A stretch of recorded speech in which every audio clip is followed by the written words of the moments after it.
Hey everybody, welcome back to another book review video. I don't even know what number I'm on anymore.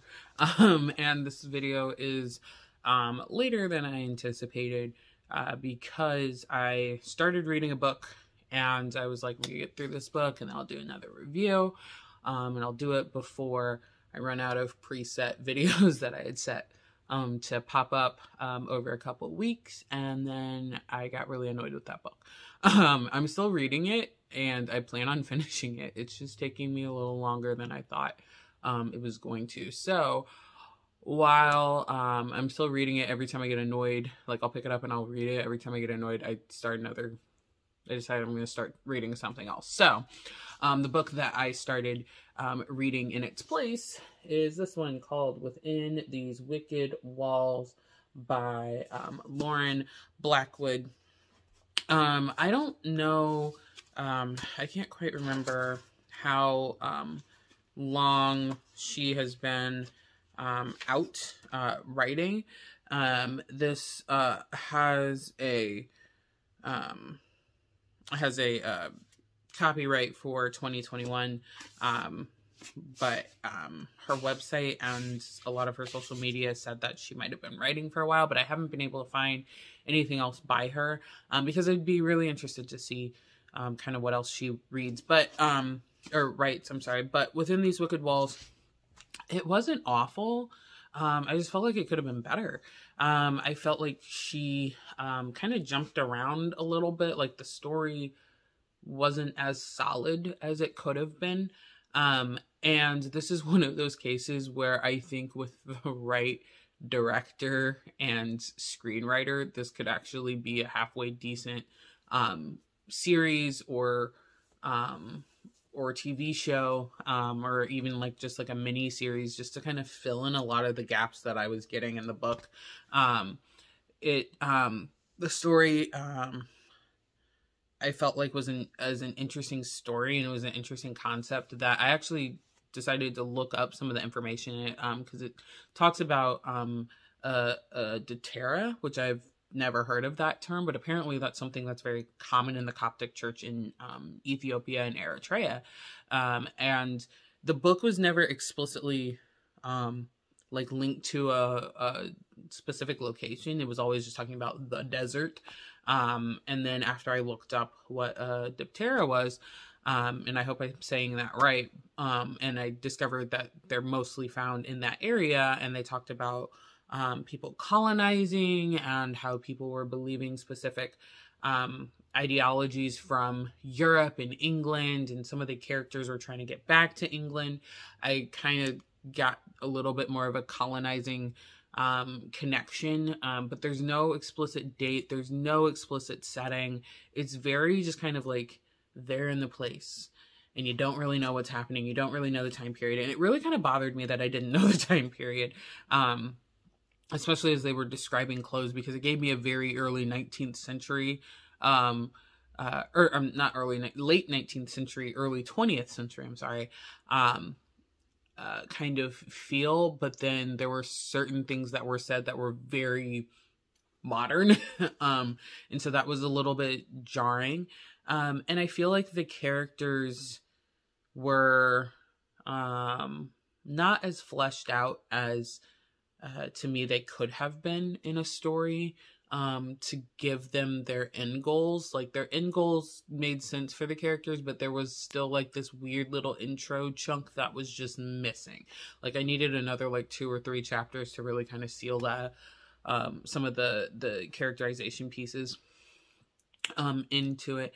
And I also was just really kind of concerned at the end of the story. So the main character, she struggles a lot with the way that she was raised, and the character that raised her, she never actually refers to him as her father, because biologically he is not her father, he's just the person that raised her. But he was very abusive to her, to the point that he left scars on her body, and that he would beat her and he would choke her and all this stuff. And when another character brings up the fact that, like, hey, this dude is very abusive to you, and you shouldn't have taken that for 14 years of your life, she was like, oh no, he was disciplining me. And that bothered me. That really, really bothered me. Because I felt like the story was trying to be very much female empowerment. And she was just so okay with, like, oh, this person who eventually at the end of the story, she does refer to as her father. And he refers to her as his daughter. But they have these conversations about the fact that he was abusive, and she just accepts it. Like, she's like, yeah, you abused me and it's okay. You're still my dad. No, like it just, I felt like that was just very wrong, and it's a wrong message to send in this particular book to me.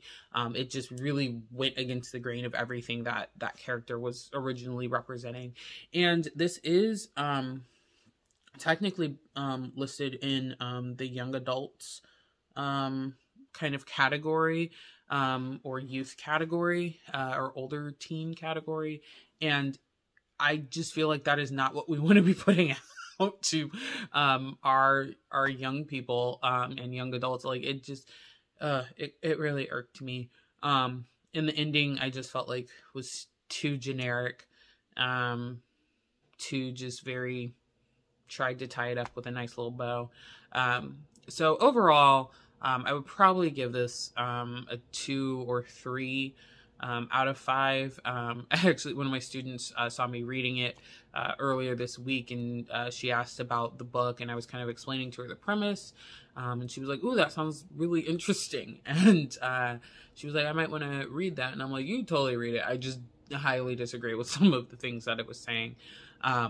But for this author, and this is a Lauren Blackwood is a Black author, which is dope. So for her first kind of big novel here, I think it was actually pretty good. And I hope I can find some more of her stuff, because I'm very, very curious to see kind of how her other items are written.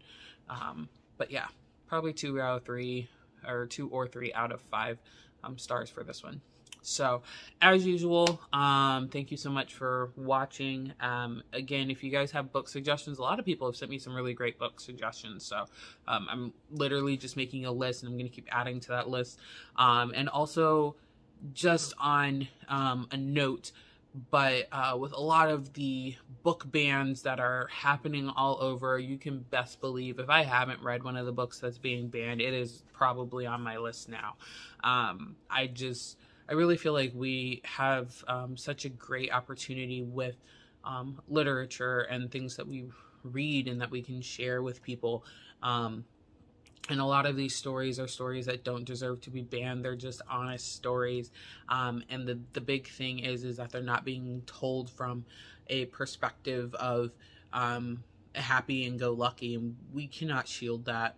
Or we cannot keep our children in that kind of shield. We have to expose our children to the harsh realities of these things. And a lot of the stories that are being banned are about teens and children and things that they go through. And people go through that every single day. So to try and shield our children from that is just, it's not worthwhile. So a lot of those banned books, if you have read one of them, I know Mouse is on there.